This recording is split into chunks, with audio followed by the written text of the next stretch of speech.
মঙ্গলের লাল মাটিতে হলুদ গুপ্তধনের সম্ভার, বিরাট আবিষ্কারে চাঞ্চল্য নাসায়।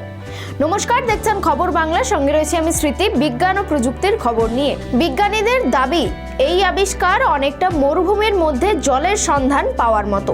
বিশাল ব্রহ্মাণ্ডের পরতে পরতে লুকিয়ে রয়েছে অপার রহস্যের সমুদ্র। সেই মহাসমুদ্রের পাড়ে দাঁড়িয়ে হয়তো কোনা মাত্রই অনুসন্ধান করতে পেরেছে মানুষের জ্ঞান ভাণ্ডার। তবে সমুদ্রে পাড়ি জমানোর অদম্য সাহসে কোথাও খামতি নেই। মহাশূন্যের গভীর রহস্যের সিঁড়িতে পা রেখেই এবার মিলল হলদে গুপ্তধনের সন্ধান। পৃথিবীর প্রতিবেশী মঙ্গলে আবিষ্কৃত এই অদ্ভুত ক্রিস্টাল দেখে রীতিমতো উচ্ছ্বাসিত নাসার বৈজ্ঞানিক মহল। এই হলুদ ক্রিস্টাল আসলে সালফার। মঙ্গলের মাটিতে সুপ্ত রহস্যের সন্ধান পেতে সেখানে কিউরিওসিটি রোভার পাঠিয়েছেন মার্কিন মহাকাশ গবেষণা সংস্থা নাসা।